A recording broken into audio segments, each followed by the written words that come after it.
Next is your non-competitive inhibitor, how it works. So one thing you can understand from the name, it does not compete for the active site. It is something else. So this thing does not resemble the substrate. It does not look like the substrate. You cannot overcome by increasing substrate concentration. No way. It does not bind to the active site, and it decreases the Vmax. The Km is unchanged. So let's see what are the findings you can get here. Now here are your 5 seeds or 5 enzymes, and let's say, all right, let's take into example of that 5 friends.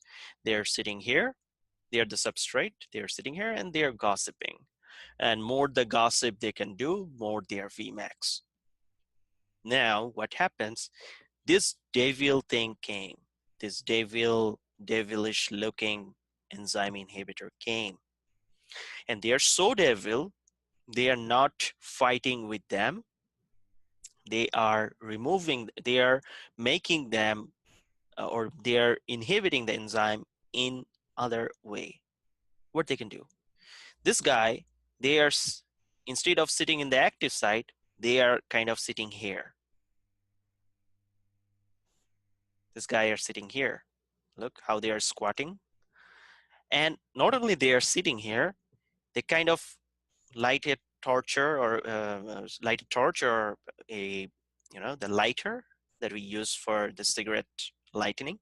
So they kind of lighting a torch, and they're kind of giving heat in the bottom of those guys. So now these guys are kind of uncomfortable. Now, where's the heat? Where's this heat coming from? Well, where's the heat? But they're confused because what happens that this inhibitor, they are sitting there and they're just lighting this thing, lighting the lighter, and the heat is making them uncomfortable. And when you are uncomfortable, do you gossip? Do you talk? No. When you are uncomfortable due to any cause, you are in a party, you are uncomfortable due to any cause, you don't like to talk, right? That's why these guys are kind of confused that what is happening, why I'm feeling hit, oh my god. So they stop talking. And when they stop talking, what does it mean? It means their Vmax is going down. Their capacity to talk is going down. But is there any change with the Km? No, because they are still sitting in the place. They're still sitting in that place. So as they're still sitting in that place, no chance or no change in their affinity to that chair. They are uncomfortable. They are kind of, oh my god, what is happening? I feel heat. I feel heat. I'm not good. I'm feeling uncomfortable. But they're stopping talking. And when they stop talking, their skill is going down.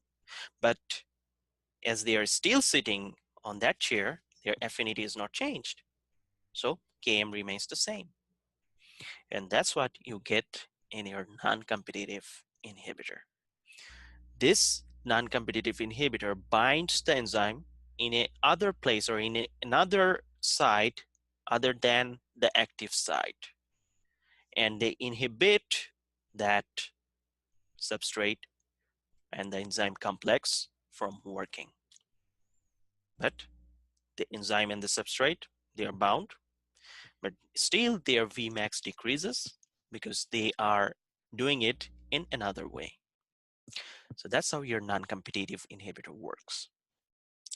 Now, in the graph, the Michaelis-Menten, we discussed it, the same thing, that the Vmax is decreased, and if you calculate the Km, it remains the same. In case of Lineweaver-Burke plot, you see that the Km, the intercept in the x-axis, same, but Vmax is on the top. It was here previously, now it is on the top.